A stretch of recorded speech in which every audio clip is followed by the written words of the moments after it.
It's the Machine of Nonsense, episode 85, right? I think that's right. And we're talking about the first half of 2022. It is July, folks. 2022 is half over. It's more than half over as we record this. That's insane. I'm your host, Eric, joined as always by Kayla. Hey. We've got Aaron on the pod today. Hi. And Mike.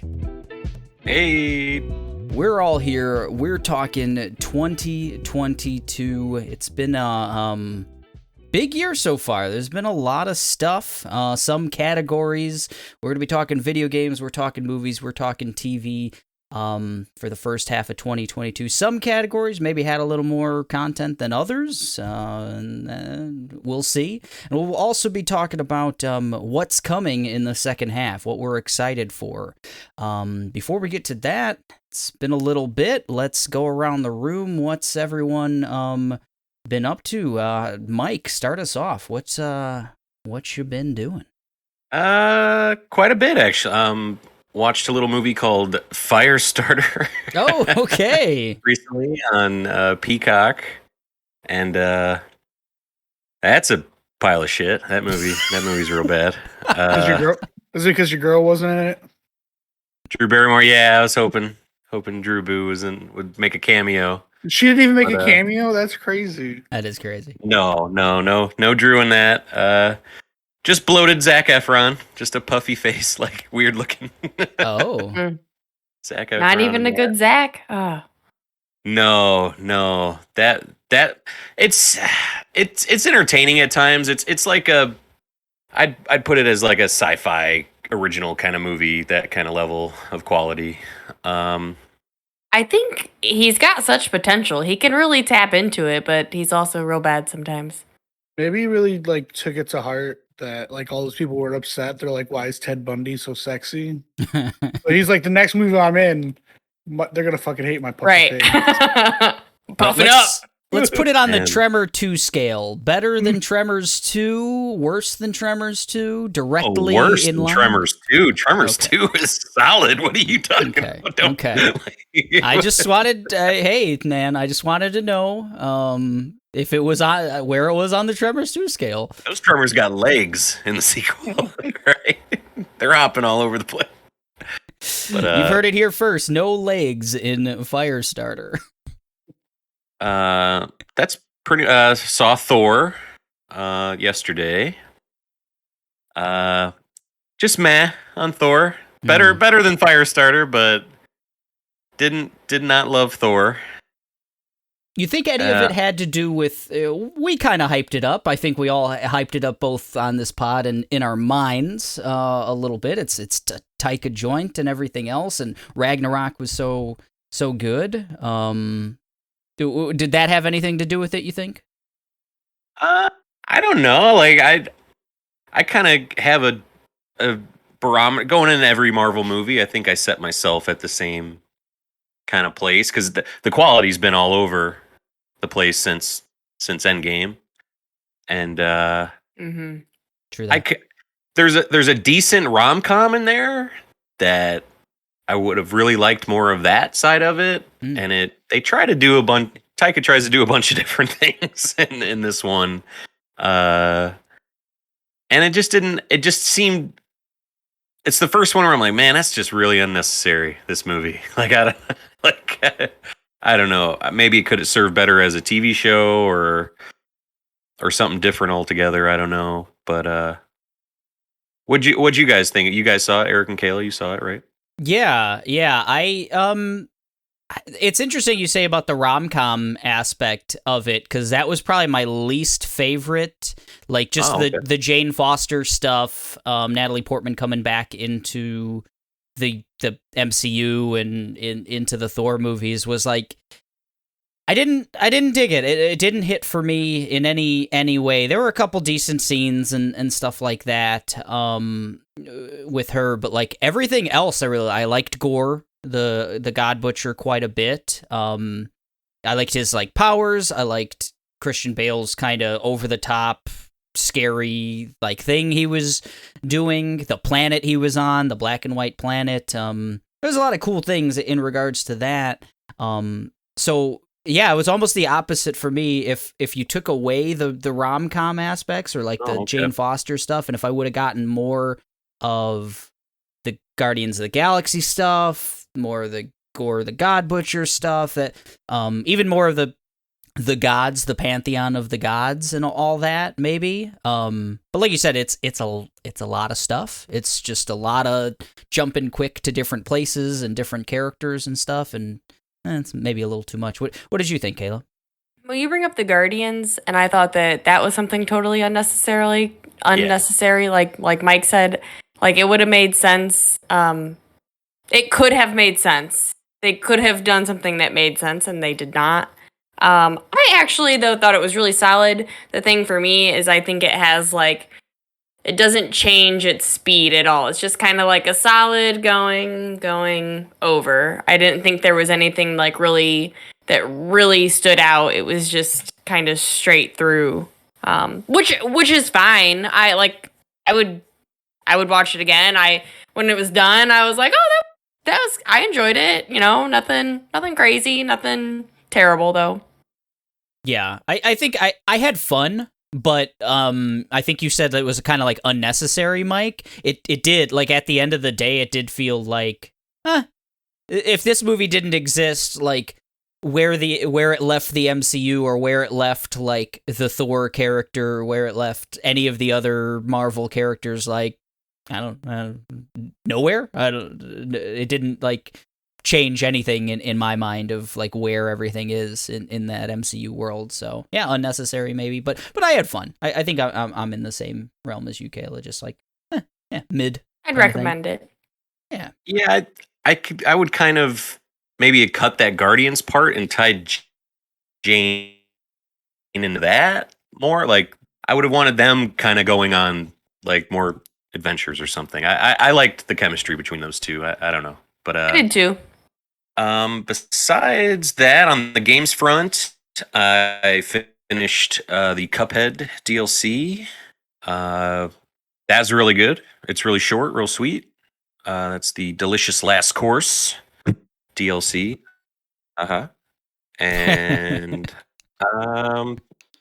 that's really cool. You get to play as a new character in this one, Miss Chalice, and she actually like plays differently than Cuphead and Mugman. She has got like a double jump, and a really good dash, and yeah, it felt not as cruel as the main Cuphead storyline stuff could be. The bosses were there's only like I would say like 6 or 7 bosses in this one, and by the end of it, I was able to kind of finish them like instead of like 100 tries or something, I could do it like in like a dozen or something. So, can you play it without having like completed the initial story and stuff like that? Oh yeah. Okay. I've never finished I've gotten to like the end of Cuphead and never able to get over that hump. So yeah, you can access it. I think once all you have to do is beat that first island, and then you can access the DLC. That's cool. And the DLC is like $8. I felt like it was a great price, great value on that. How long do you think it took you to beat it? Just a few hours. Yeah, I beat it in one sitting last night, so nice. And been playing a little bit of the Monster Hunter expansion, Sunbreak. I'm not super far in that. I've only fought like the first monster. It was just like a cool crab type monster. That's your game of the year last year. Is this one not grabbing you as much? It's just a lot. Like they're just throwing a lot of like tutorial messages at you. A lot of like, and I'm gonna dive back in for sure. I'm waiting on someone to join me there. Yeah. So I would. Well, come on, Kayla. I think you should. And that's it on the games.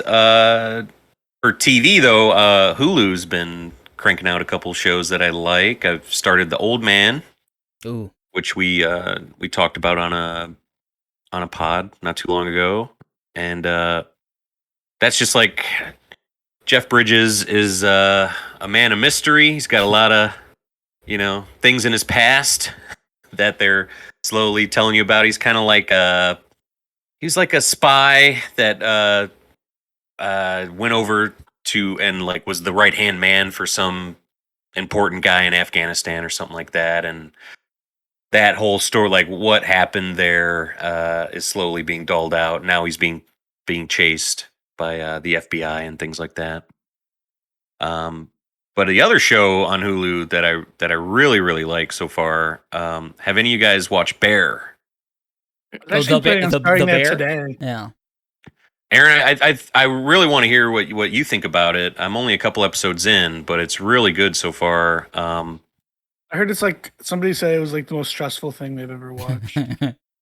It is because Bear takes so it stars one of the characters from Shameless. I don't know his name, but he played a character named Lip in that show, and he's basically inherited his brother's restaurant. And I think the show also takes place in Chicago, just like Shameless did. Yep. And it's a lot of just fast dialogue in the kitchen, a lot of people being really rude to each other. But he plays a character he went like somewhere in Europe to try to train to be like a top culinary chef or something like that. And he's a fine dining chef, yeah. Yeah, and kind of failed at that and is trying his damnedest to bring this restaurant up to something that, trying to polish a turd, basically, trying to get it up to snuff. And I don't know, it's really good. It introduces a whole cast of characters really quickly, and they're all just really endearing and funny and cool right away. I like the whole cast so far. And that's all I got. Yeah, I'm really excited to start that show. I've been looking at I saw some trailers for it. From what I've heard, it's pretty true to like the experience of like working in a restaurant or as a line cook, that type of thing. Like it really encapsulates that well from people who have kind of said that. So it sounds super interesting. Originally, when there wasn't a ton of like hype for it, or at least I didn't see a ton of stuff ahead of time. But as soon as it hit, it just seems like everyone has been raving about it. So yeah, that sounds interesting. That might be coming around the bend. How about you, Aaron? What you been up to? Not a ton, honestly. Like I just I've been watching a lot of just like true crime stuff, so like it's taking up all my other time. I just saw Minions. I was a big fan of that. I thought it was good. Oh wow! Did you go in a full suit? I didn't, because a lot of places are banning those people. Kayla and I saw some the other day when we were leaving Thor. There were a whole gaggle of gentle minions. Right. It'd be funny if they just dressed up, but apparently, like, they spend the whole movie like cheering and throwing things, and so yeah, that sucks. Yeah, I heard there's like a certain song in the movie that they would just get up towards the screen and like mosh pit, like or whatever, a Gen Z equivalent of mosh pitting is. I don't know. It's what's really weird in the movie is like, so the minions have always spoken gibberish that if you listen is made up of random words from different languages. They speak so much Spanish now. Like there's these people who ask the director if minions are people of color, and like it's crazy. Like half the words they say are just in Spanish now. It's weird. But other than that, it was it was really good. It was fun. If you like any of the Minions or Despicable Me, then you'll like it. But there's a lot of references like that aren't like overt, like that are to the previous movies. It was a lot of fun. My kids liked it. I checked out the soundtrack to that, and I was not I was not happy. No, some of the covers that were done for the Minions movie. So people love the soundtrack. Apparently, it was put together by who was it? Oh yeah, was it Jack Antonoff? Yeah, you might be right. Yeah, I remember it being a big deal, like just getting a bunch of artists together that were like all buddies and stuff. Yeah, it's what's his name? Jack Antonoff, which is from he's in like one of my wife's favorite bands. So she was real excited about that. But yeah, so there's that.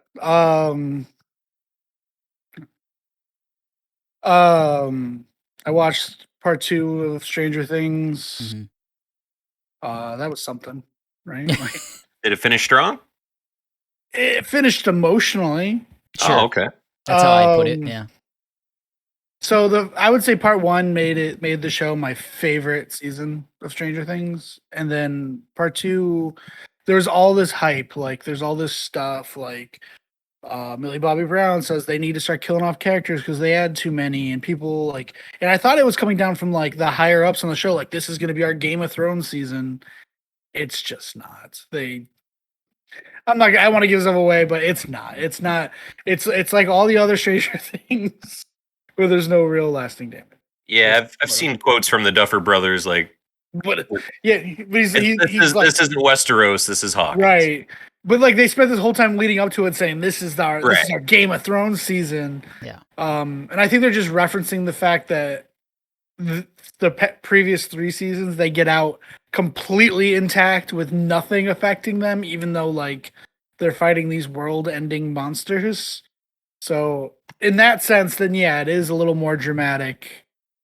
But in a very real sense, it's not. You end up where you started. But it was still good. I still cried. So they got what they wanted. They got their pound of my tears.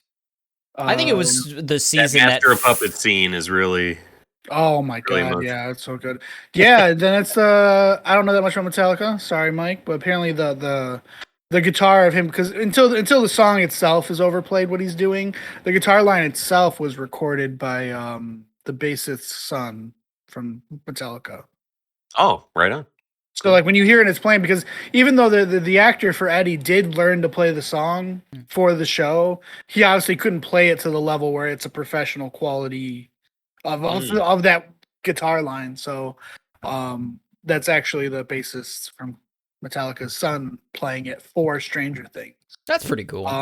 Yeah, that scene is really cool. Actually, everything in the show to do with Eddie is 100% amazing, and they nail the character. Like in the first season, you think he's like, oh, okay, so they're just gonna follow the old metalhead or punk outcast stereotype where he's just an asshole because he doesn't fit in, and he doesn't fit in because he's an asshole, and like that kind of thing. But really, he's an asshole to the people who are just, shitty to outcasts. Right. And to everybody else, he's just this amazing person. And they sum it up so well at the end where they say, like, he was cast out by everybody and he never once even gets mad. So yeah, it was different. It wasn't the cliche, like, trope that you thought it would be, I think. Yeah, Eddie made the whole fucking season. Eddie and Argyle, who is Spencer from American Vandal. So if you liked him in that, he's really good in American Vandal. Eduardo Franco. Yeah. Those two basically meet. Best hair in the game, Eduardo Franco, without a doubt. Yeah. I'm always amazed by his hair. Yeah, it's great. He made the whole like guy. Yeah. Oh, okay. The whole like the party splitting into two, out in California and the other one in Hawkins. He is what made the California party watchable. Oh, okay. Yeah, definitely. Without him, I'd be like, I don't give a fucking shit about Jonathan anymore. Yeah. That was the splitting up of it all was very, like, especially in the middle when everything's going on in 3 different places, basically. I got real kind of disoriented and confused. Like, okay, what's happening in California? What's happening in Hawkins? Trying to remember, like, who's where kind of thing. Right. It was a little disorienting. It kept me going. I was still interested the whole time. I didn't think it, like, really lulled, but it was definitely, like, I turned to Kayla a couple times and, like, wait, what? So in Hawkins, stakes are fucking sky high. They're saving people. People are, running up that hill, missing, all that stuff. Right. Run. Then they cut to California, and it's just Argyle and Jonathan smoking in a van, trying to convince Susie's sister to get out of the way. Like, that's like it goes from being like really, really serious. So I guess they wanted that more comic relief without cheapening what was happening in Hawkins. So for that point, it was successful, but they could have made them work. Like they didn't need like 8 characters doing what one of them ends up doing. Like, right. So 13 hours of of a TV show, you know, it was a lot. Yeah, it was. I still. They've said season 5 is not going to be as long. They said it's going to be much shorter. I was predicting. I was talking with Megan. Long wait for that 5th season. Right. Yeah. Now we got to wait even longer. They're going to be in college for this next one. I was talking to Megan. I said, "How long do you think it is before they start giving the other main characters powers? Because any show where anybody has powers, they give it to the peanut gallery at some point." Temporary V. Yeah, that might lead us into some of our conversations, Kayla. Other than that, I've just been playing Final Fantasy VIII. Oh, nice. Nice. Yeah, like that's about all I got going. Nice. Final Fantasy VIII. Let's transition from that. No, you mentioned that, you know, giving side characters superpowers and stuff. Kayla and I just finished The Boys season 3, and I don't know if I asked you, Kayla, like what did you think of the season overall? Liked it. Yeah, I thoroughly liked it. I would recommend it.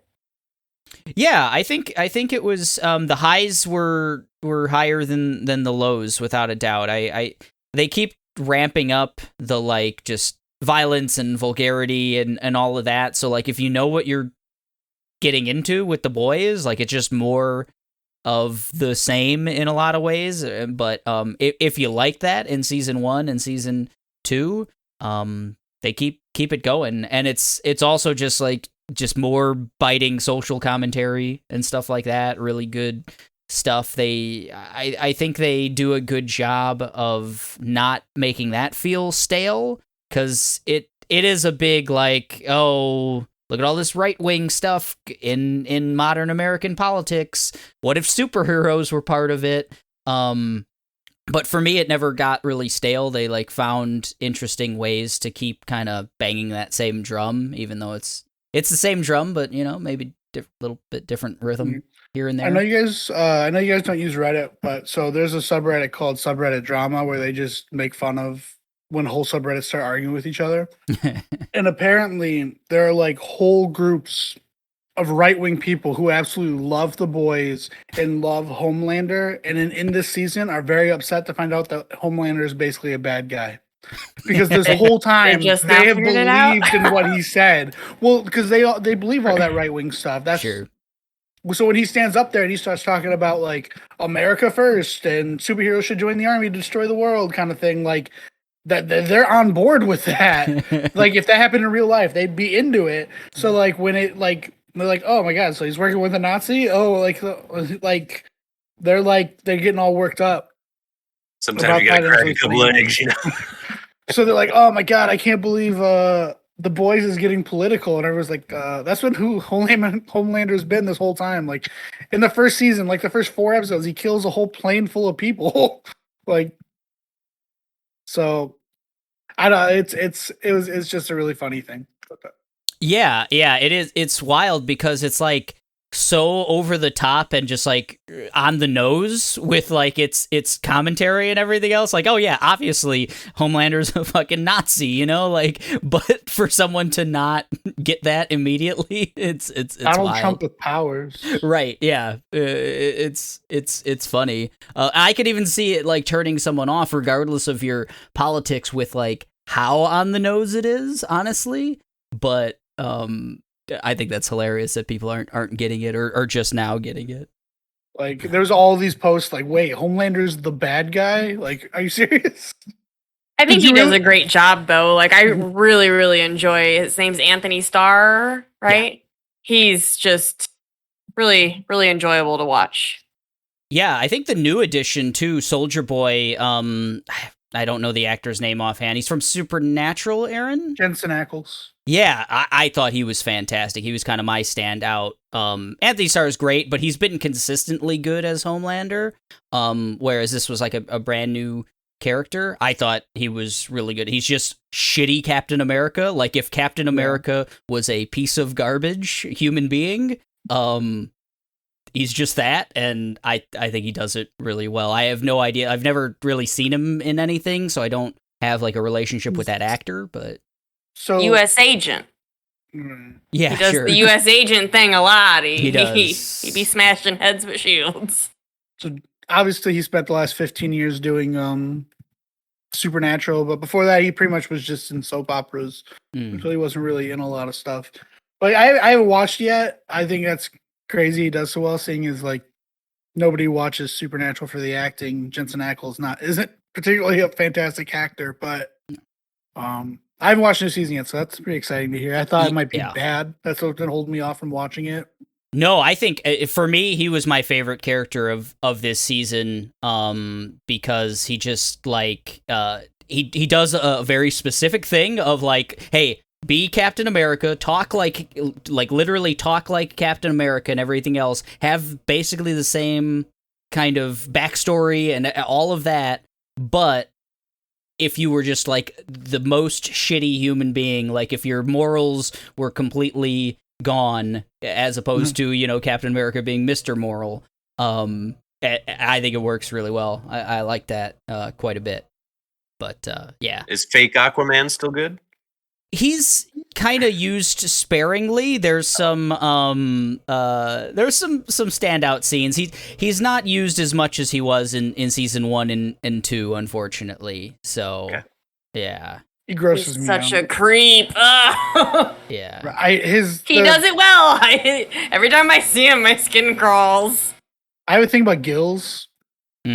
So after that season where the girl put her fingers in, I'm like, oh god, I hate him now. I wish they'd just kill him off. No gills. That's a spoiler for season 3, but there are no gills in awesome. Season 3 of the Boys. That sounds fantastic. You're selling me on this. All frills, no gills. I like Sum 41's best album, I think. Right? Yeah. I think the last thing, seeing as we touched on Thor, we touched on the Boys. Kayla started Hacks. She's only a couple episodes into that, but I caught like 15 minutes of Hacks, and looks like good stuff. You're digging that, right, Kayla? I do. Yeah. I'm only 2 episodes in, so it's getting started. But Hacks stays just perfectly fine. Like it's just not great, not bad. It's just good. It's just a good show. All right, I like that. I'd say the same thing about TMNT Shredder's Revenge, which me and Kayla played through in 2 sittings, 2 quick kind of sittings. I hope they get to do more with that game, like expand on it. I think you could easily just like do a bunch of DLC little 10-episode things or whatever. I think it's like 15 episodes, 16 maybe. Yeah, little stages that you're on. They're like 8 minutes a piece or whatever else. Probably, if you're better, maybe less than 8 minutes. But yeah, I would be totally into playing more stages of that. I had a good time. I played as Michelangelo. Kayla played as Leonardo. Yeah, I would appreciate the chance to like get better. Like it was so short that like I feel like I could have improved my combos and skills and stuff, but then we were done. Play it again. Yeah, you can, but I'm just saying like to ramp it up. And you like level up, so like we didn't really get to our like unlock everything that our turtles could do until the last couple levels or whatever else. And then by that time we had already kind of gotten into a groove of like, okay, this is how I did a lot of like jump moves. That was Michelangelo became a world-class jumper in my playthrough. See, where you guys fucked up is not picking April O'Neil, because she good? She's fantastic. That game, okay. She's like, I would say like Tifa from FF7 mixed with Chun-Li. She feels fun, really great to use. And yeah, that game's rad. I would love more of it. The animation is so well done on it that I don't know how quickly they could do something like that unless they were holding something back from the main game. But yeah, like Cuphead, just amazing animation in that, and just a lot of fun personality. Just to see the Foot Clan soldiers typing away at computers in certain levels or pretending to be chefs or something in another part of the Robots, TV studio. like the early cartoons made them, or were they actual They people? exploded, like when you like killed them and stuff. So I think they might be robots. Yeah. That's really cool. We also started watching Minx. Oh yes, that's right. Minx, big fan.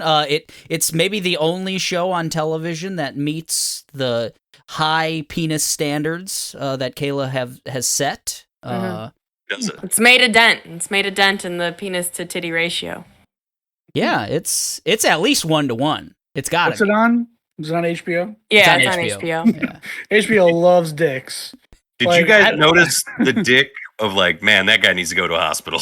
He needs to go see a doctor. It's like, whoa, how do you find something to wear? Like, how do you fucking is all the blood gone? He ain't wearing shorts in that time. Like, did you ask if I noticed if I saw the big dick? Yes, I saw the big dick. Yeah, I don't know, because it's such a quick flat montage of like 100 dicks, but there's one that's like, it's like if the Elephant Man was a porn star instead of like a grotesque creature man. Like, I don't know.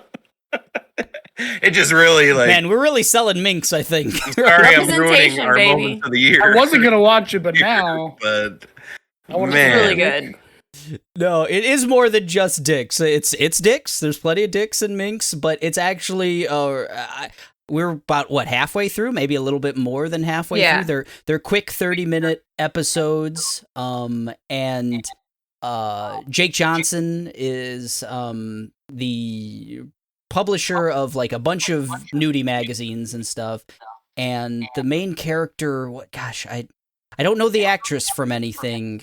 But she's like she wants to start a feminist magazine, and the idea is that, how would a feminist magazine work? No one wants to, publish it or whatever else. And this shady dude played by Jake Johnson's like, well, I've been publishing porno mags forever now. I'm real successful. What if we put a bunch of nude men in your feminist magazine? Like, women will be into that, right? And they clash and stuff like that. But she's very prudish. Yes. Yeah. She's wound tight. They're exact opposites. He's Mr. Porno and she's Miss Classy, and they make for an interesting pair. And there are lots of interesting pairs as well for anyone who's looking for those. But no, it's just fun. It's just really cool. And I don't know if it's based on true events. It's a period piece. It's set in the 70s too. So it's got that cool like 70s vibe too. They really played up all the cars, all the costumes are real cool. All the clothes and stuff. Yeah, it's fun. So if you like Boogie Nights and stuff like that, if you're into that kind of vibe, it's really feeling like that. And it's funny. Is Heather Graham in it? Not yet. We'll see. We're only halfway done. But I think it was renewed for a second season too. So I think it's done well enough as well. Yeah. Maybe it'll come up in our best of 2022 so far. Let's talk about it.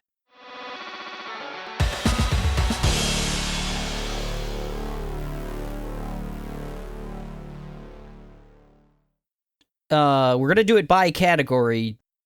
Let's start with video games. I'll go first. Why not? I've got a nice little list here. And I think it might as well start from one of the most successful and biggest video games. We were hyped for it and everything else. Elden Ring. Elden Ring was just gigantic, huge, and it met most of my expectations, I would say, and blew some of them out of the water. I think I didn't, there was a lot of talk going into it of like, oh, this is going to be the biggest From Software game of all time and all of this, and it's not only the biggest From Software game of all time, I think it's one of the biggest games in terms of just depth of what you can do in the game of all time. And just really fantastic game. I think we've all played it at least a little bit. I know Aaron, you fell off a little bit, didn't complete it, but we all put some hours into it. Is on anyone else's list? I'm assuming it's at least mentioned a little bit on other lists here. Yeah, it's on mine. I mean, I wouldn't say it's my absolute favorite game, because as much as I like the gameplay, I don't want to have to find a million little things and read descriptions to have any sort of a story. But it was fun to play. I put like over 100 hours in. So. Wow. Yeah. The vastness and the creativity are definitely nothing to sleep on. It's there, but I agree with Aaron. It was kind of bloated to me with all that. Yeah, it did the Friend Software thing of like where you just, you had to read item descriptions and stuff. I wish the story was more front and center. You shouldn't go into a From Software game thinking it will be. That's but shame it on could me. have at least been easier to achieve. Like the main story could have been still in that big vast world, but you can, like in Skyrim, for example, you can kind of do the main story and the rest of the world is still there. You can still do it, but you can do the story and be done. And the same cannot be said with Elden Ring. I think for you, it did speak to you more, Mike, right? I think I remember multiple times as you were playing it, you were like, I'm really getting like the Game of Thrones aspects of this and stuff like that, right? Yeah, I connected with the story more than any other From game, and but I still have to like watch. Like I subscribe to Vati on YouTube. He does all the big kind of deep dives into the stories of these games, and I think it's really good. Like if you're into like watching other content to feed into the other content kind of thing, if you got time for that. I think it's their best story so far. I kind of know the Dark Souls story and the Bloodborne story through Josh and through other ways, and I dig it. I think it has a great cast of characters. I really like Ronnie and Radon and all those kooky cats. Yeah, I think with the simple fact that, like, with the collected people on this call right now, we've got probably close to the 350 to 400 hours of Elden Ring time. That speaks to something. It would have to be my game of the year so far. I don't know. I consumed it like it was just like a buffet. Every day of my life was like, man, how much more time I need to like. Finish this little dungeon here, go check out this, monument thing over there, go to this whole new area. Oh, there's an elevator that takes me, 1,000 feet underground. And what's this going like? It's just so much. And I was just so consumed by it that it's finally now, having been, distanced so far away from it now, that it's like, man, I kind of want to go back. I kind of want to go back there and maybe start a new character, maybe just tool around and, fuck shit up with my fucking laser sword or something. I don't, just to feel it again. Those games are so unique and there's nothing like them. And can't wait till we get either some DLC or some announcement from that, what they're working on next. I love it. Nice. Yeah, I don't mean it to sound like I didn't like it. I thoroughly enjoyed it. I think it is just truly a spectacle. Like I said, the creativity and just all the different characters and dungeons or caves or lands or dragons or whatever you can get to is amazing. It's just a lot. You got to be ready to put in a lot of hours. Yeah, without a doubt. I think it's worth it. I don't know. There's so much. Yeah. I'm not saying it's not. I'm not gonna platinum or 100% it though. Oh God, people are crazy. Yeah, from like 2 days after it came out, there's all these posts like it's a masterpiece. Like so much of it, like you said, there's a lot to dive into, but so much of it feels like half a game. Like so much of it feels like to me like somebody who's making a game says, "Hey man, come test out my gameplay." no one's going to tell you where to go or what you're doing or any of it. Hopefully you find something that tells you. But here you go. Like, and it's fun, but like, I didn't have a strong sense of the story at all, or what I was doing, or why people were in my way or attacking me like at any given time. I just took it to be like, oh yeah, everybody hates me. I just need to kill them all. And you haven't played really any of the. I've never played any of the other ones. Right. So I think there's something to be said for Mike to just kind of understand how they do things. Yeah, for sure. If you're going in as this is your first one, it could be extremely overwhelming. There's having the knowledge that I have, like, okay, I know how these enemies are going to react. I know like what I have to do here, and being able to kind of keep that on autopilot while being able to focus on the world and everything else that's kind of new, I think helped a lot for sure. And just imagine, Aaron, this is one where the story's probably at the forefront most in this series. So imagine what you get with like Dark Souls or something like that. It's yeah, I don't think I'll be. Well, see, what kept me in is I like games where you level up. Like that's probably why I have so many. I've got like 400 or something hours in replaying Fire Emblem. It's because I like leveling up. I like choosing things like that. So that's what will keep me involved in it. So that's probably why I kept going, is I get obsessed with leveling up or finding better equipment or leveling up equipment. So yeah, that's why I'm able to just go thing to thing without having a story. Because at some point I wasn't even chasing bosses or anything. I'm just chasing, like, looking for stuff. That's it. Nice. A lot of stuff to chase. So Elden Ring was my number one of the year. I took a cookie there. How about you, Mike?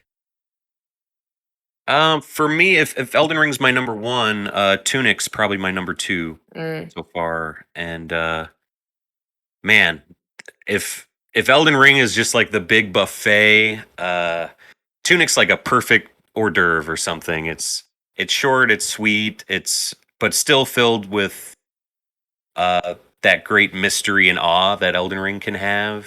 It's kind of like, you play as a little fox. It's kind of Zelda-y. It's like like isometric top-down-ish kind of view. But really, what sets it apart from something like Death's Door last year or anything else like that is you have this game manual, and you're finding pages, and it's just really the layers of the onion keep coming off, and you're finding out more and more of what you can really do, what all these things mean in this world. You won't even know how to like level up really until you find out how. The menus won't tell you anything. There's no item descriptions. Everything's in this language that you can't understand until you reveal it in the manual. And just loved that stuff. You'd find so many like shortcuts and secret paths. And getting to places that, you might, like an end game area, you could probably access right away, if you just know to go around this tree and there's a path that leads you right there. And just really loved it. I played it on Game Pass. I know it's coming to PS4 and PS5, I think next month or within the coming months. And excited for more people to check that out. It's really great. Now, Kayla, Halo 1 through 5 is not eligible. I know. But I think I might know what might be your recommendation aside from Halo 1 through 5. It's Horizon. Yeah, speak on Horizon Forbidden West. For me, Horizon is very pretty to look at and very, like, easy to play. I enjoy the combat. I enjoy, one of my favorite things in a video game is when you can like scan the area. So it really feeds me that. And I can just go hunt and gather, and I loved it. I didn't see the story going the way that it did. So it's a little strange. But I'm here for more of it. Yeah, I know I wasn't the biggest fan of where it kind of ended. Like the last maybe 10% of it was a little underwhelming for me, but like the first 90% of it was really great. I really liked where they took the story and everything else you said. Yeah, the combat is still there, just a little more refined, a couple extra things you can kind of do from that first game, but it felt like kind of just a welcome return to that first game, which I really liked, with just like more story and just beautiful. I mean, we only played it on the PS4. I can't even imagine what that game looked like on the PS5. Like, oh, it was pretty fantastic. Yeah. Was that on your list, Aaron? Yeah, it was. I don't think I played a lot of games this year that were new. No, so. That's why Eric knew. I think there's only one other game that came out this year. So it's definitely on my list. If there were a few other like bangers that have been out so far, I may have gotten pushed down. Not that the game was good, but it felt like so much of it's just them resting on the laurels of Zero Dawn, because it felt like a continuation. Like it almost felt like an enormous DLC. Like I feel like they could have taken bigger chances with the robots, with a lot of the gameplay. They could have made because from the trailer and from a lot of things you find, like, oh man, flying's going to be a big part of this. No, just towards the end you get flying, and if you want, go back and get stuff. Like it's, I think they could have made.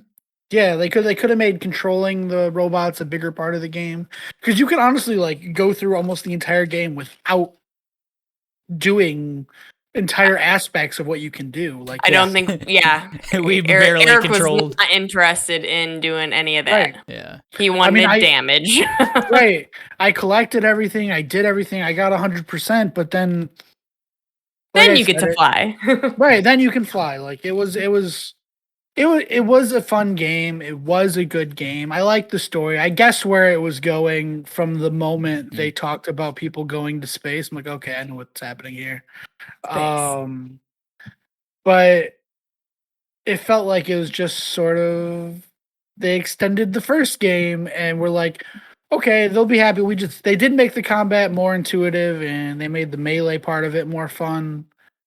But other than that, like the weapons were cool, but I could have taken or left. Like they didn't even improve on the weapons. They didn't introduce like new types too much, like the spear, yeah. But then they made it hard to use and not practical for most enemies, and so ultimately you end up using the same two types of weapons you used from the first game, and then that's you kind of repeat like I'll beat this enemy. Oh, here's another enemy. I bet you it's gonna fight different. But it doesn't. You knock off armor, you hit the weak spot. Next enemy, you knock off armor, you hit the weak spot. So it's... I feel like they could have changed it up. They could have taken chances. Instead, they kind of extended the first game. Yeah. I definitely feel you on all that. I think it's definitely a game made for like, hey, if you really liked that first one, here's more. Here's more of that first game with some little tweaks here and there. It's a hard balance. Right. Well, I hope with the new story, with where the story went, it's going to force them out of that comfort zone of, all right, you're in the valleys of these mountains. What do you do with these robots that are different but are basically the same thing? Like, I hope that we go to space and we encounter stuff that's so completely different. That's what I want for the series. They have a real opportunity to do that with the way that game ended. Space dinosaur robots? Nah, that's might not critter robots, huh? All right, you sold me. They're bringing in Tremors, is what's going on. No. Whoa. Tremors with legs. At one point, that Tremors series has to have gone to space, right? I mean, that might be the only one that did. Like, I don't know. Jason did. Leprechaun did. Leprechaun went to the hood twice. Leprechaun went to space. Oh yeah. Did it? Yeah. Boy. Leprechaun 4. Mike, you kind of played the most new video games this year, I think, out of maybe all of us combined. Did you have any other like honorable mentions that we should definitely, recommend? Kirby was a lot of fun. I really enjoyed that.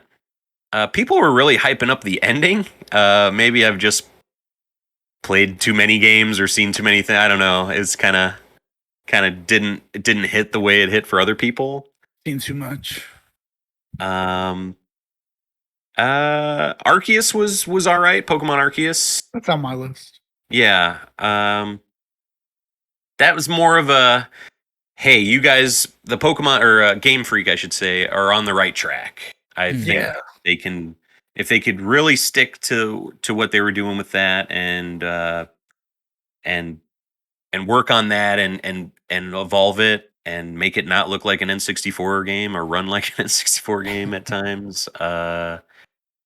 It could really be a game changer for that series, and I hope Scarlet and Violet, when they come out later this year, are more change, more of that. But probably not. I don't know. It seems like they're going to have maybe 2 different series. Oh, yeah. I hope they work in the gameplay from this. Like, I hope it's less about repetitive catches, to like keep racking up points catching Pidgeys or whatever I was catching. Pidgeys. And I hope they incorporate the mechanics without the scoring system. I think that would be a real cool advancement for the story. Because you can tell they've been trying to work in a way to work in their how they've they've been trying to combine the success of Pokemon Go with the game series for a little bit, and that's why they had like Let's Go Pikachu and all that. But then they released the Pokemon game, and it's just still been the same game again. So I hope they take stuff from Arceus and put it into Violet. Yeah, I'm totally down for them lessening how important combat is and just going on a Pokemon adventure and seeing them in their natural habitats and either saying, I'm not going to mess with that big old Onyx over there, like he's scary, or like, oh, if I go on that volcano or that mountain, I'm going to see a Magmar or something. I'm going to see something that shouldn't be in this other spot. Like, I hope I hope Game Freak, with all their fucking mountain of money, actually use it and stop cheaping out on these Pokemon games and give us something AAA. There's never been a AAA Pokemon game. This one is the closest. It's like a single A. And I really want something great. It's like my first name, like a capital A and a lowercase a. It's like 1.5 A's. Right. I want something better than Aaron. Where do the R, the O, and the N come in? I'm just real fucking confused. It's good. Let's Go Ron game that's coming next. Ooh. Ron Gone Wrong. I like that movie. Yeah, it's all right. I like it too. Can't say I've seen that. But speaking of movies, maybe we move on to the movie category, huh? Sure. I started off last time. Might as well allow myself to start off. I would hope with how much I said I love this movie, everyone would know that this was the one I was going to pick. But it was Doctor Strange in the Multiverse of Madness. I really, really enjoyed that movie. It's my favorite Marvel thing since Endgame. Really, like counting all of the movies, the shows, the everything. Even though I really like Loki and stuff like that. I love the Sam Raimi of it all. I liked the dark tone, the kind of B-horror stuff, the violence. I think they got away with a lot in a PG-13 Marvel movie. And I just had a really good time. And it's kind of what I hoped to feel when I saw, Thor from another one of my like favorite creators and stuff. And just comparing the two and like my overall feeling on the two, it just really cemented like, wow, yeah, Multiverse was where it was at. I really, really enjoyed that movie.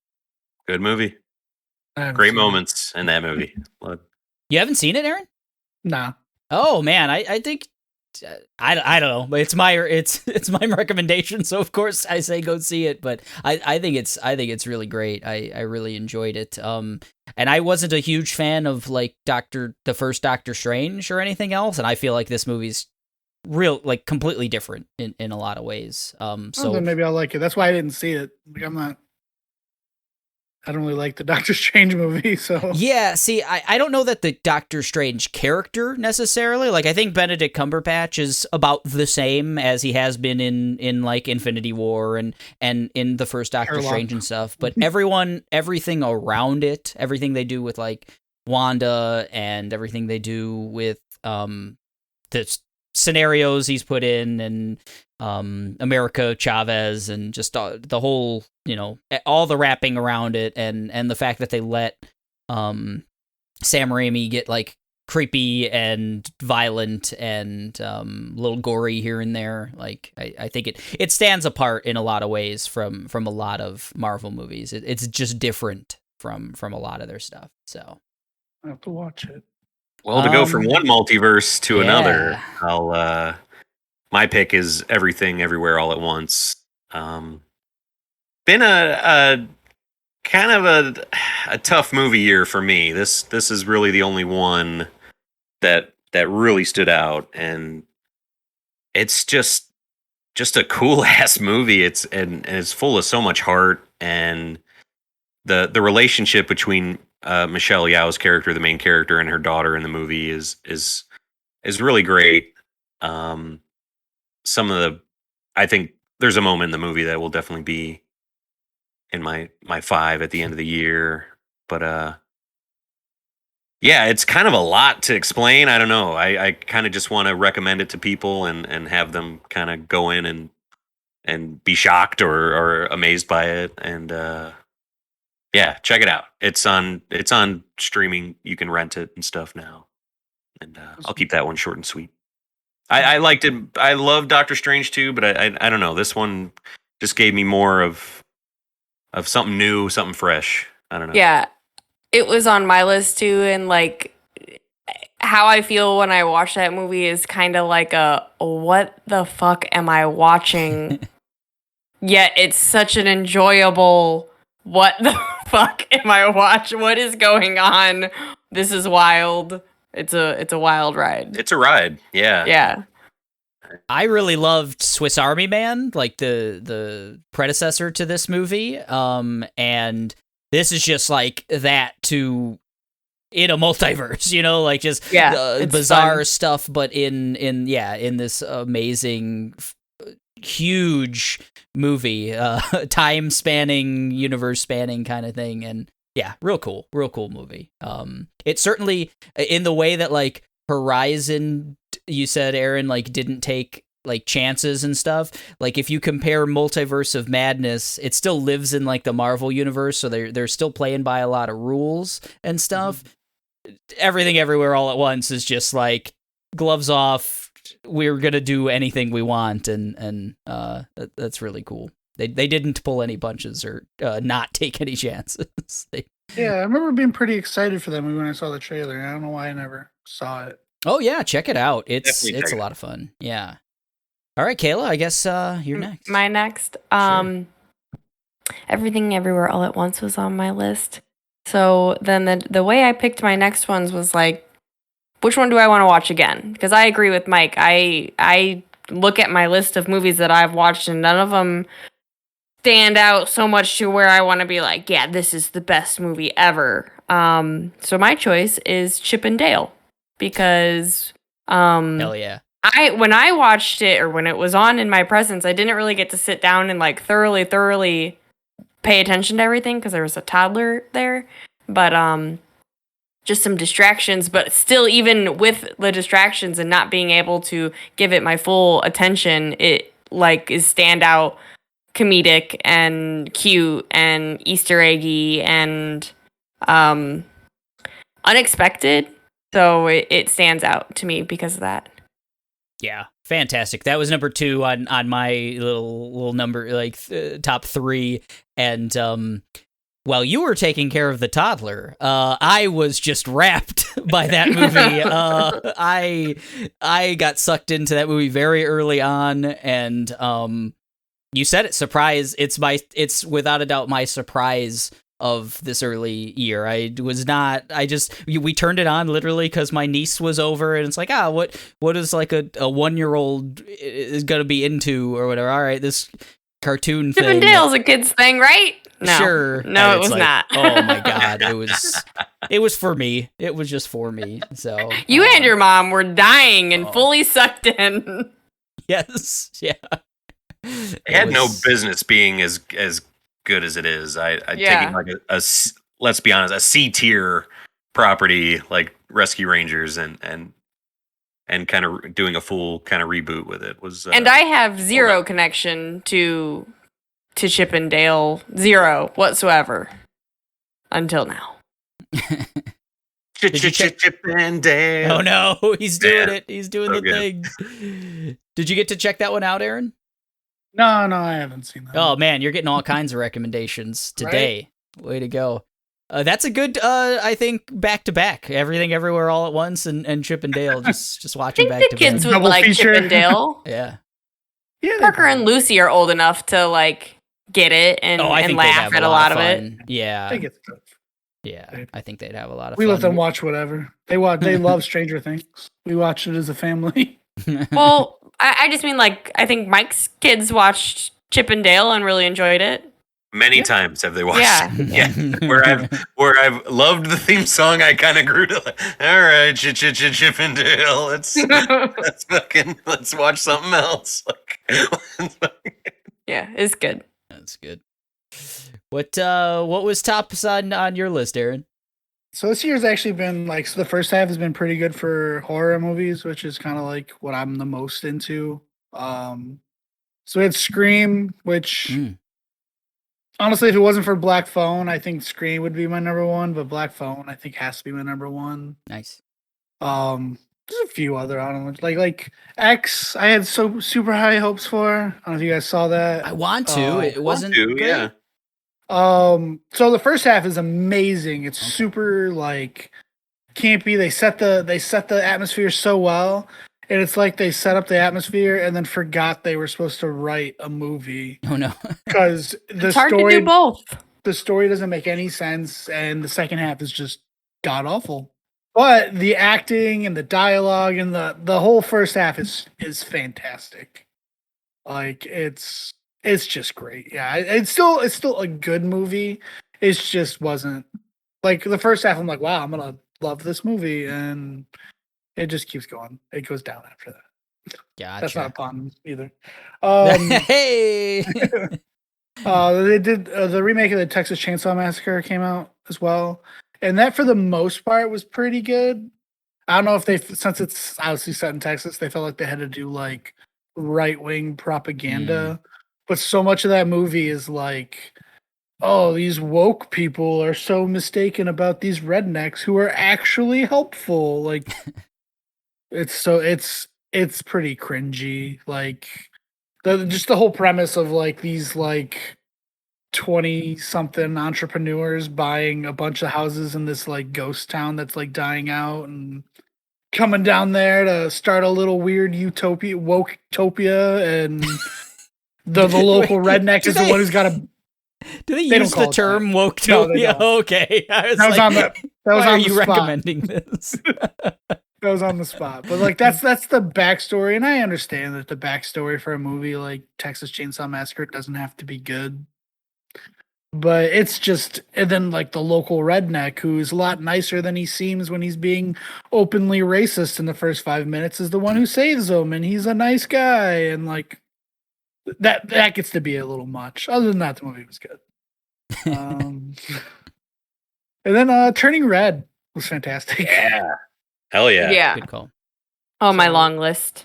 Yeah, for me, it's between The Black Phone, which I absolutely loved. That's my favorite. It'll probably end up being my favorite movie of the year, honestly. And Turning Red, which I've seen a few times now because Lucy loves them, and she loves the band. We listen to their music often. They're like a K-pop right? thing, right? Yeah. It's fun. I just love seeing that panda jump around that city and to see it come alive. I don't know. I just love the whole vibe of it. It's a fantastic movie. I love Mei it. Lin's a great character, I think. The animation was just so vibrant, like just so colorful. Really like that. Yeah, it's great. The thing I love the most are like people being like, "Why aren't they even talking about 9/11?" Oh, So that's fantastic. yeah. Yeah, they really missed an opportunity to get some 9/11 in their fucking Disney movie. God, yeah, I think Four Town's second album. They really dive into that. I think that the real accomplishment on Turning Red was like it kept me thoroughly engrossed in it when I feel like I am. That movie is not for me. The subject matter, the like. All of it is just not in my genre. Coming of age, we've all come of age. Well, I'm not even into. I'm like coming of age stories are not my jam. You know, like I just stories. Right. Yeah, a lot of people do. That's not my thing, and it's female protagonist really coming into coming of age and everything else. It's a it's a puberty kind of movie and all of those things, and like. It's just good. It's just really good, despite the fact that it's not a movie like for me. Like it wasn't designed. You're not the target market. I'm not the target market in any way, shape, or form. But it's just it's just really cool. Yeah, really. I think Pixar still got it. I loved Luca last year. I loved Turning Red this year. Yeah. I don't know. I think they still got their fastball. I see people complaining like, where's the next kind of big kind of like Toy Story or some like big franchise from them, and I don't know. I think they're on the right track. I like what they're doing. They're giving new creators, new ways to tell stories, and I like that better than seeing Cars 7 or something like that. So. Yeah, for sure. Before we get off of movies, Tomas wanted to mention The Batman. He really enjoyed that, and I think that that might at least make some of my conversations at the end of the year. I really liked that movie a lot as well, and I think there were some really great characters and scenes in that one. So Tomas couldn't make it, but he definitely wanted us to talk a little bit about the Batman. I definitely didn't want to go on with at least mentioning it. I'm interested to see. I hope that gets to keep going. Like I think Robert Pattinson's one of the coolest actors we have kind of working right now, and if he gets to do 3 Batman movies or something, like Bale got to do, I think that'd be real cool. Then he could be the God Butcher afterwards. Ooh, man, he could do it. The God Butcher was great. I think I like Christian Bale a lot. Yeah. I just like Christian Bale, I think, and just put him in stuff. They gave him a nose so he wouldn't look like Voldemort. Yeah, he looked a lot like Voldemort. It was a smart choice though, because we also have like Venka, yeah, Vecna, yeah. No N. I thought are you trying to say Dr. Venkman? Yeah, Peter Vecna is the new character in. Robert Englund was Vecna, right? No, he wasn't. He was in it though. He did do a. He was the old man. Oh, okay. Yeah, so he's Vecna's dad. Oh, okay. So much of that movie has Nightmare on Elm Street vibes. Very much so. Like just they even reference it. It's not constantly. It's not hidden. Well, so much of that. Yeah. So much of Stranger Things has always been just nonstop tributes to Stephen King. Even in this one, they went out of their way to give a whole Carrie vibe with 11 in the first couple episodes. Oh yeah. Yeah. I noticed that early on as well. Stephen King noticed too. He tweeted at the Duffer Brothers and said he appreciates it, and they said they were glad he caught it and all that. And then there's like. I don't want to give away the ending, but when Lucas is reading a Stephen King book towards the end, and like the Duffer Brothers are making that book into a movie. Oh, wow. But so much of that book is the same exact story as Stranger Things. Like the Upside Down is taken from the territories and all that stuff. So it'll be interesting to see that. Langoliers? Like they say, everything's either Shakespeare or Stephen King. I mean, those are like the two creators. So yeah. Might be the same person. Did we have anything? They say he didn't exist. Right. Right. Stephen King is just a bunch of other people like that took the name Stephen King. Anything else in the movie genre category? Jackass. God, Jackass I need to see that. I need to see that.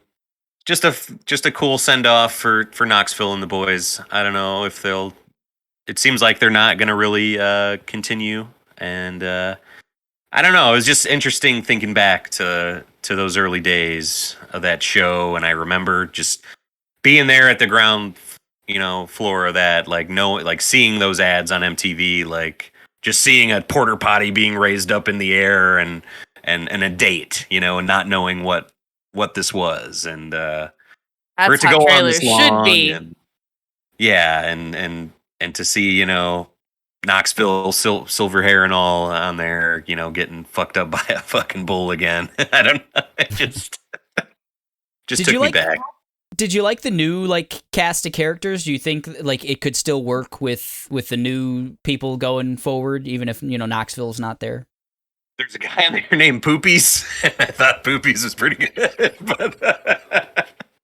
but I don't know. It's tough to beat that original cast of weirdos. There's only one Steve-O in the fucking world. Like that guy, like that dude's life. Only one person could go through all that shit. I don't know. He needs to donate his body to science when it's all said and done. But yeah, I could see them rebooting it into a show again or another movie. But to see all those guys minus Bam Margera and Ryan Dunn for reasons like death and drugs and stuff. But yeah, I want to mention that one. Yeah, that's on Paramount now, right? I think that's available on Paramount. You're probably right. That's the one fucking thing I don't have, and we'll see. Probably have that. Maybe we'll mention some Paramount stuff coming up in shows. Let's move on to shows then.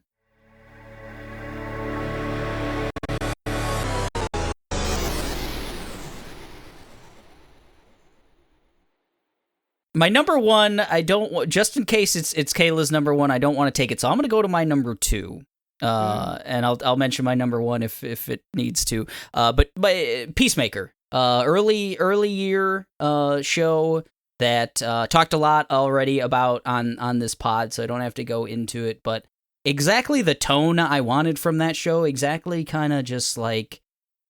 I had a lot of fun with that show. I think I genuinely like John Cena now as like a goofy actor. I think I want to see him in more stuff. I liked him in what's that? Blockers was like maybe one of the first movies I ever saw him in or anything else. One of the first things I ever saw him in because I missed his wrestling career and stuff. And you couldn't see him.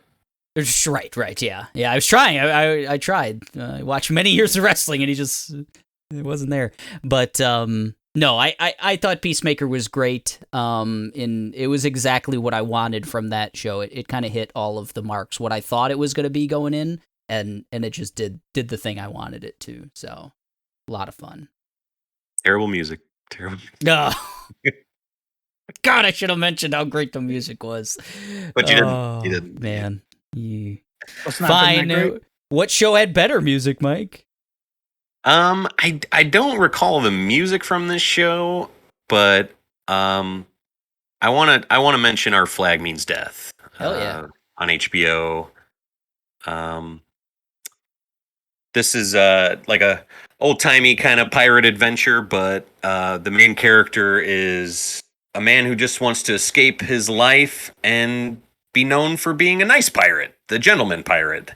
And he kind of, instead of earning and stealing a ship, he just buys a real nice ship, and he buys a crew and eventually meets, a very famous pirate, and they develop this great relationship. And the show's just great. All the characters are great. It's got really great kind of queer relationships, non-binary relationships too. And it kind of made me think man, if people were this understanding back then, but still kind of ruthless, maybe it wasn't that bad, because everyone just seems to be okay with everyone's kind of, nationality or sexuality or anything like that, but they're ruthless killers too. So I've kind of read that was the case in at least not in those times, but in pirate life on pirate ships and stuff. Pirate's life. Well, right, because they just had to have no ladies on the ship. They had to kind of take whoever was willing to be a pirate, and if that was a gay person, if that was a person of color, if that was whatever, doesn't matter, even though those people were shunned in high society of those times and stuff like that. Not even those times, unfortunately, but it was just all comers, could get on this pirate ship and do some wild shit. And I think it does a great job. That show does a great job of really highlighting that. Good call. Yeah, and even though Taika might have took a step back with Thor, I can still think of him as Edward Teach, Blackbeard, in this show, and he's great in it. Such a good Blackbeard. Yeah, I love it. Great pick. Thank you. Wonderful. Throw a stone at anything on HBO, and it's great though. But Our Flag Means Death is one of the best. It's been an insane year for HBO Max. God. I think all of our probably honorable mentions are gonna be fucking HBO Max, I bet. Yeah, I have a really hard time picking shows, picking a show because I have liked a lot of them. I'm gonna take it way back as well, like Eric did. I'm pretty sure that I can say Station 11 is 2022, right? Because it started in 2021. So now it finished in 2022. It's on my 2022 list. I love it. Yeah. Okay. Most of it was in 2022. Yeah, I think its first episode was in December 20th or something. Right, because when you Google it, it comes up 2021. What the fuck? But so Station 11. Whereas I did have some parts on Station 11 that weren't necessarily for me. It has moments in it that are fantastic, and we'll definitely talk about at the end of the year. So you guys got to watch it. I'm surprised, guy. I didn't think you were too hot on it when I was originally talking about it, and it's grew on you. It's been there's a scene in it that is still holding place as my favorite of the year. So wow, I think I know what you're talking about. I'm sure it's the best. It's the best scene so far this year. Just a great show. I think I said I don't see anything maybe being able to top it. And I don't think anything has. I love it. I thought it was just a fantastic piece of television. You just blew me away, Kayla. I definitely did not think this was your number one that I was potentially stealing. And yeah, I didn't even know. I didn't even know that you had. I thought you thought that, Station 11 was fine, and I thought I definitely liked it more than you and stuff. I know you have issues with Shakespeare in general. Right. Like I said, there are parts in this that are definitely not my favorite, but I can ignore those and focus on what I like. I mean, that's awesome. The way I kind of looked at this is maybe not necessarily what's my favorite thing right now, but what do I want to make sure is being watched so we can talk about it later. Yeah, love it. Fantastic recommendation. Really, I have awesome. A long list of TV. It was hard to pick, and then you had to go and say that, so it kind of made me. I don't know. I'll pick this one. Hey, great pick. Yeah, Aaron, you haven't checked out Station 11, right? I've never heard of Station 11. Oh man, yeah. Check it out, man. HBO. It's the general premise is just it's a post-apocalypse scenario, but there's this acting troupe that goes around to various communities in the post-apocalypse, and they do Shakespeare. They're just a Shakespearean theater, and that's the part you can just ignore. I think it's just a great setup for a really cool cast of characters and scenarios that it is. I like the way that it was shot. I like the mystery and the puzzle that's there. So watch it. Yeah, great recommendation. I'll give it a shot. How about you, Aaron?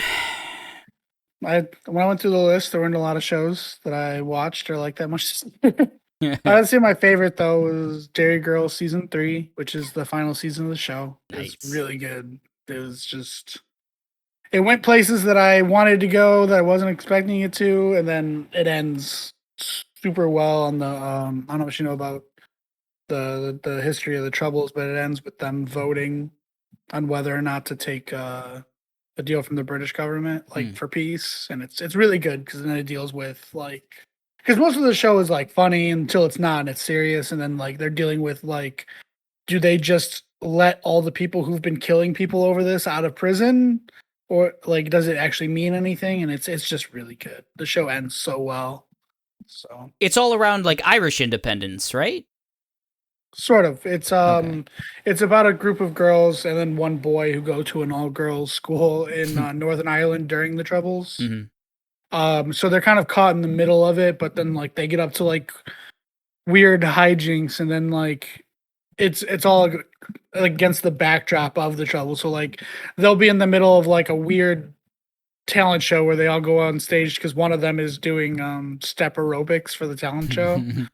And then, but like at the same time, it cuts to like their parents who are watching a news broadcast of like the deadliest bombing of the war, and it's like really, it's a really good show that deal with it. And like they have to get older, and at the very end of the show, like they're all just old enough to also vote, and they're deciding if like because like I said, like they're bringing an end to the whole debate with England and Britain and the rest of Ireland, and they have to vote, and it's really good. It's just such a good ending for the show, and the whole show is just amazing. So yeah, it really reminds me of Belfast, which is one of my like favorite movies of last year. Similar idea of just like setting in this awful violent time, but like following children and kind of still have to go to school and live. It's just a funny. It's they get into the funniest stuff. All the characters are great. It's just a fantastic show. Nice. Another recommendation for Dairy Girls. I like Aaron staying consistent. We're all gonna become Dairy Girls fans. I promise. So this to me, TV. I left it for the end, and I think it's been another fantastic TV year. There were so many that I had. I have a lot of like honorable mentions. I thought, Kayla, number one for you would be Winning Time, which it's on my list. It was my number one, so I went to Peacemaker at number two, but gotta say, Winning Time, The Rise of the Lakers Dynasty. Me and Kayla and Mike, for that matter, talked a decent amount about it on previous pod episodes, and I really liked it. I love basketball. It shows a time in basketball that I wasn't super familiar with. Like I've heard of the Showtime Lakers and stuff like that, but I wasn't a basketball fan until Michael Jordan, and everything else. So this is the period of time just before that, and it really captures kind of where basketball was at that time, and just a great cast. Quincy Isaiah, I think, is the guy who plays Magic, and it's like one of his first roles ever. I think it's like his first major role, and the story follows him for the most part. Him and John C. Reilly as Dr. Jerry Buss, but they're back and forth. Just how wild this cast of characters was, and I guess they take a lot of liberties with what actually happened and stuff. But I just think it's a lot of fun. It's shot in such a weird style. They do a lot of like weird film grain stuff, and it looks like home movies at points and stuff like that. And I don't know how they do it. Talking to the camera at points, fourth wall breaking stuff. Yeah. Right. Yeah, it's a lot of fun. I think it's even if you're maybe not as big a basketball fan as like me or Mike. I mean, Kayla's not a huge basketball fan. None. She loved it. Yeah. So I think it's great. Great pick. I need to finish it. I need to get back. Yeah. Well, now you have to because you got 2 honorable mentions for it. I'm going to finish it for sure. We've talked a lot about Barry. Barry's great. Hell yeah. The Staircase, I really enjoyed. That's like just a one and done miniseries on HBO. Colin Firth and Toni Collette are just fucking masterclass. I don't know. They're so good in that show. They really are the ones that keep it going and keep just made it so great for me. Be it for me as far as honorable mentions for TV. How about you, Kayla? You have anything else we haven't mentioned? I have Minx on there. It was it's not, I'm not done with it, but so far it's definitely really, really captured me. Yeah. I enjoyed Halo. I think it's worth watching as far as like, video game TV adaptations go. It's worth a watch. Severance we talked about previously. Yeah, Severance. We've already talked about Stranger Things and The Boys. That's After Party. I'll say After Party as well as an honorable mention. Thank you. Yeah, I was going to mention After Party. I think it's just fun. It's quick and just fun. As long as you're not the mystery. Yeah. Yeah, like Ben Schwartz and Tiffany Haddish are both kind of doing their thing, like the thing that they are like always doing in stuff. And if you're not thrown, if you find that charming, or you're at very least not thrown off by that type of thing, love that John they do. Ralphio. Yeah, and that's what he's doing for the most part, and I think they're kind of standouts in that show. And the guy, I can never remember his name, but the guy from like the Werewolves Within movie, and oh yeah, he's in so much. He's in a lot right now. He just plays a lot of like little bit parts here and there. He's fun. Yeah, he's kind of the main character, but it really, everyone gets a little bit of time to shine in it, because it's a murder mystery where everyone kind of gets their own episode and stuff. But I think it's fun. It's a fun show. After Party, good call. Sam Richardson, yeah, and he's got the most boring name ever. It should be the easiest thing for me to remember, but I can never remember that dude's name. Yeah, good call. Anything else from you, Aaron, aside from Dairy Girls? Yeah. My really close second choice for me was Candy. I wanted to watch that. Cool. Selena watched that. She really liked it. I really like Candy. It was so well done. If you read about the case, it's clearly that the show is very one-sided. They definitely try to paint it like she planned on everything, but the show itself was really well done. The acting is great. So I thought that. And then just like on my list, I really liked Moon Knight and Obi-Wan. Not enough to be like my favorite, but they were good.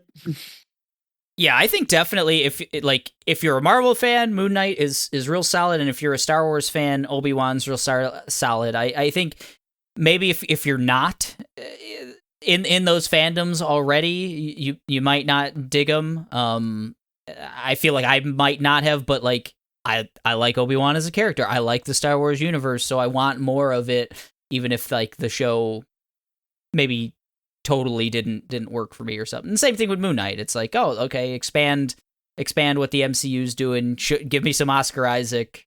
Like, hell yeah. That's cool. I guess I got one more. Euphoria, season 3. God, was this season 3? I think. That had some of like the coolest, that if you can get over the kind of tough subject matter, the show's got some tough subject matter, and if you can get over the kind of cliched aspect of it too, there's a lot of like cliches going on.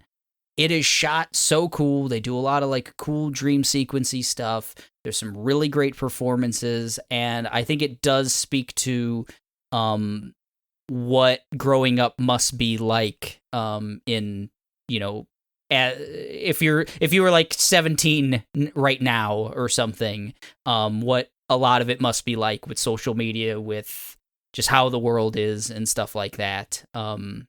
I think we're it's letting our kids leave the house.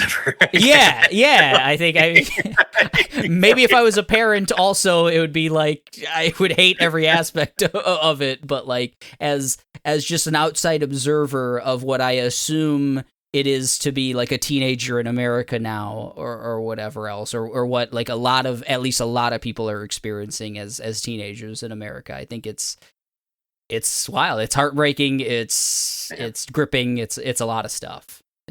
Certainly doesn't ape my teenage experience whatsoever. So, if that's what the kids are up to these days, we're in trouble. I think. I don't know. Man, a lot of up to no good. Those kids. That's good stuff. And one more, The Shrink Next Door. We mentioned it on the pod. If you like Paul Rudd, if you like Will Ferrell, kind of in different roles than they normally play. I think that's worth checking out, and it's not a super long watch or anything either. That was like 6-7 episodes, something like that, Kayla. It's limited 8. series. And they're kind of, both of those actors, Will Ferrell and Paul Rudd, are kind of out of their normal thing that they normally do. They're acting outside of how they're normally typecast, I think, and they both do a good job in what they're doing. They're almost definitely more serious. Yeah, and they're almost like reversed roles in a way. Like I could see Will Ferrell playing the Paul Rudd's character in a movie and it making sense, and then same thing, vice versa. So worth checking out. That's on Apple Plus as well. A lot of TV.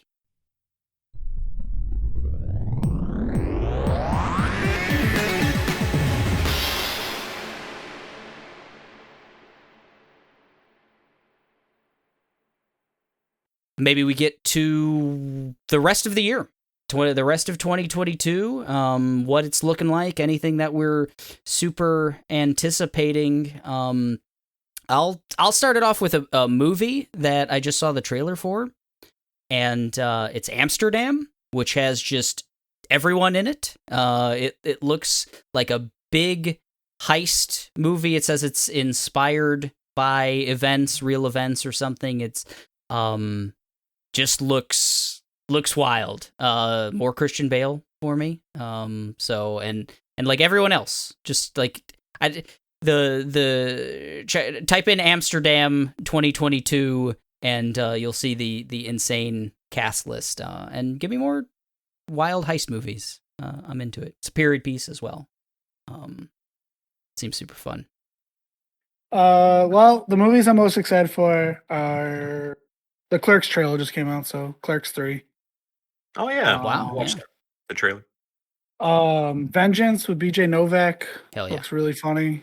I want to see that. And Barbarian with Bill Skarsgård. Yes. So horror movie. It looks fantastic. And then speaking of horror, then obviously there's Nope and Hocus Pocus 2. Yeah. Okay. I'm excited for that one. 2 of the best R-rated horror movies coming out. Yeah. Yeah, so that's right. It's probably the same movie, probably both by the same people, right? I think so. Yeah, Jordan Peele's Hocus Pocus 2. Yeah, that might make it more interesting. Though I do like the trailer how like they're like flying, like one of them's on a Roomba and one of them's on like a Swiffer. Really, it's pretty nice. fun. It's fantastic. The only thing I'm really excited TV show wise is I know sometime this year they're supposed to come out with another second season of Alice in Borderlands. Yeah, you had mentioned that one, yeah. So that'll be pretty cool to see. The first one, it's done on such a big scale. It's kind of like Squid Game, but on a huge scale in like all of Tokyo. So nice. Kayla, you had some recommendations for the rest of the year? If well, you can get cut out, Aaron, that no big deal. Yeah, I'll see you guys. And then also again, game wise, I'm excited about Harry Potter. Yeah, it's not that was mine too. I watched the whole gameplay trailer. I watched everything. It looks fantastic and like what all the fans have been asking for a long time. Mm-hmm. It'd be cool to more extend the Hogwarts experience because you're coming in, I think, at 5th year for the Hogwarts thing. But then like some of the locations they show, it looks fantastic. I'm so excited. So, Me too. Yeah, that one looks great even as like a not super fan of the Harry Potter universe. I think it just looks like a cool game to play regardless. Yeah. Well, then like there's things in it like Peeves exists. So it's not only based on the movie series. So that's really exciting. So nice. Well, that's a good place to bid adieu to Aaron. All right, man. I will see you guys. See ya. Bye. All right, the gruesome threesome. Kayla, what else are you most anticipating for 2022? Well, I put down that I was going to say Amsterdam because I thought for sure you were going to say Don't Worry, Darling. So I'll take good Don't call. Worry, Darling. Yeah, Don't Worry, Darling. Or, of course, speaking of heists, I thought you would say Bullet Train. Yeah, I'm. Stuff. We're just stealing all the mics. No, they're all. I think this could be a good second half for movies. You're right. Yeah. Amsterdam, Bullet Train, and Don't Worry, Darling. I mean, Mike, you're on that same train, right? Oh yeah, I'm on the Bullet Train. Amsterdam, not so much. That trailer just left me kind of confused. Like I didn't really know what was all going on in that. It was just like a lot of this actor and this actor and this like okay. I'm fine with that. That's the kind of trailer I like. Just show me who's in it. Kind of maybe in costume, and that's all I need. I need a little more. But yeah, Don't Worry, Darling. That's Olivia Wilde's second movie, I believe. I love Booksmart. This one's a kind of departure. Booksmart was like a great teen comedy, and this is like a psychological thriller with Florence Pugh. Pew Pew. And Bullet Train, yeah. Fucking Brad Pitt, fucking fighting on a train, getting some Snowpiercer vibes. Like, hell yeah. I love that setting. I love the tone of the trailer. But Kayla, I thought you'd mentioned we got a date for a big game coming up. We got God of War Ragnarok coming. I left that one for you. I may have taken Bullet Train, but then Aaron took my Hogwarts Legacy, so I got no game now on my list. Those are the only two I wrote down. November 9th. They didn't steal 11/11/22 like a lot of people thought they might, but yeah. God of War Ragnarok. We're that one, and we got Callisto Protocol a month after that, I think. Which I don't know. I just have such a safe feeling that game is going to be awesome. I don't know. I don't know what it is. It's just looks good. Sounds like the concept of it. Yeah, sign me up. And Mario plus Rabbids Sparks of Hope coming out in October. I want more of that. I love that first game. They revealed that Bowser can be in your party this time. He's got a big old fucking bazooka weapon, I think it's called. That's awesome. And the fact that I could put Mario, Peach, and Bowser on a party again gives me Mario RPG vibes, and I want that. I want it real bad. Between a bazooka and a Frogun, I mean, come on. Oh, man. And a Gatlian all in 1 year? Holy shit. Oh, man. We're getting good guns, folks. We are getting good guns in the video game space. You hear that, Supreme Court? Do not make any rulings on guns before we get some bazooka. All right? Don't do that. Oh, knowing our Supreme Court, they will just ban bazookas, I think, just to fuck everyone over. Fuck. Oh, good stuff. Well, they can't relegate the French. Ubisoft stuff. They can't touch them. All right. Oh, love it. And I'm eager to see what that Sandman show gonna be all about. I believe that's a Netflix joint, and I don't know anything about the books or whatever. Really, I just know that people love it and are very excited for this, and it kind of just looks like my kind of vibe. And excited to check that out. Nice. There's a big one that I'm surprised you guys didn't name in the House of Dragons category there. Well, how are you guys feeling about that? It's there it is. House of the Dragon right there. See it on the list. Yeah, it's there. For those listening at home, I very adeptly put my phone up to the webcam. House of the Dragon. I'm getting, when this was announced, I was not really excited because it was announced not too long after we had kind of a disastrous last season of Game of Thrones, and I was very fatigued with Game of Thrones and all of that. But now with some time away from it, and I've heard, I've been listening to some podcasts who are we've been revisiting it and stuff like that, and revisiting kind of the hype around all of that. It'd be great to have another show like that, like the water cooler show that everyone was kind of talking about, and was constantly all over social media and everything else. I don't know that this is gonna be that. Who knows? Maybe it will. But I think I'm ready to go back to Westeros. You know, been to Hawkins. There's no death in Hawkins, but I want to go back to Westeros where they kill people. You know. Yeah, just to see that trailer and just see the quality of it, you know, just man, just say what you will about that last season, whatever, you know, I'm not a huge Thrones defender, but it's incredibly well made show, and I'll probably check it out too. HBO hasn't missed really either. That's another just thing. Like, you know, it's probably They're gonna always, be good. They're always there for you. They're just always, man, home box office. They really get it. Man. They've really maximized the home box office. They really have.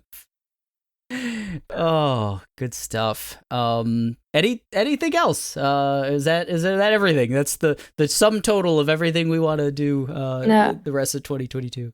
Well, as far as shows go, I'm also excited for Andor and the Lord of the Rings, Ring of Power. Yeah, hell yeah.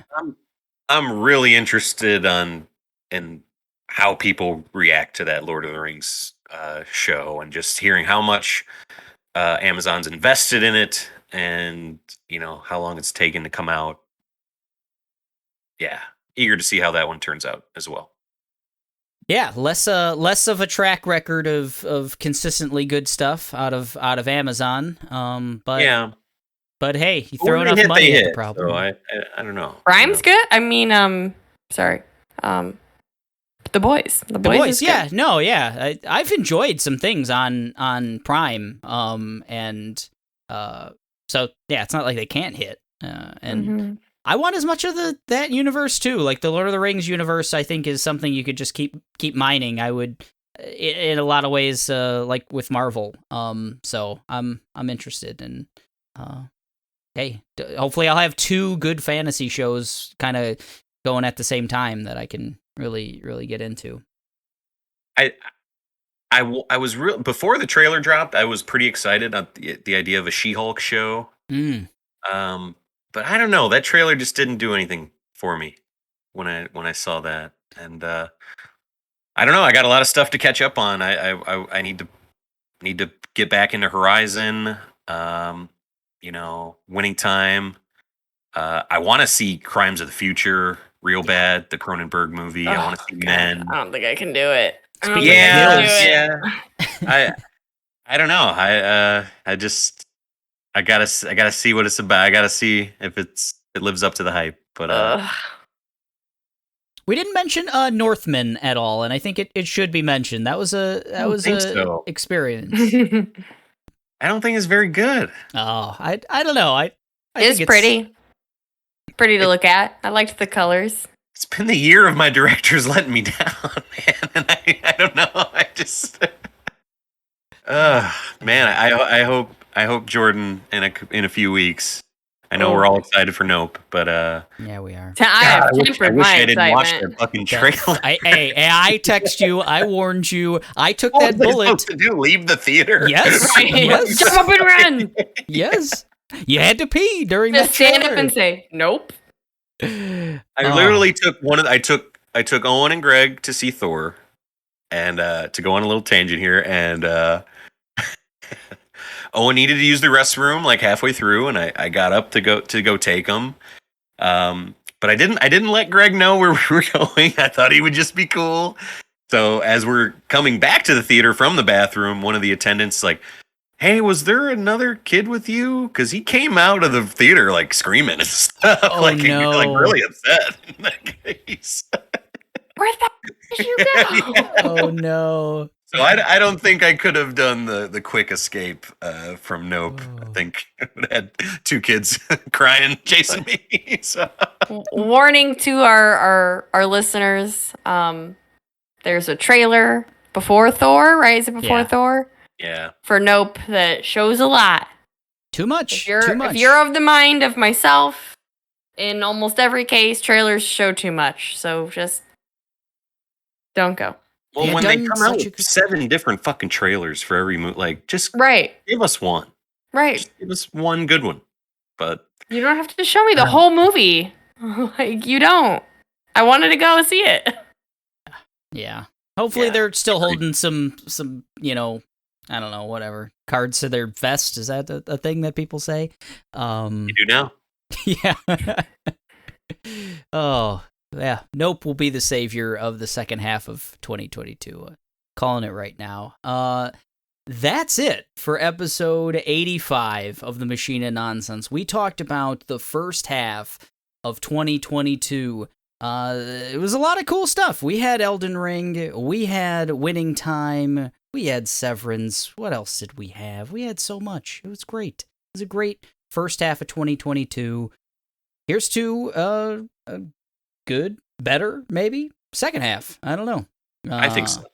You could reach us a bunch of different ways, guys. We're on Facebook. We're on Instagram. We're on Twitter. We've got an email address now, machineofnonsense@gmail.com. Just throwing these Gmails out there. You can just do it. Email us. Let us know what you're thinking of the pod.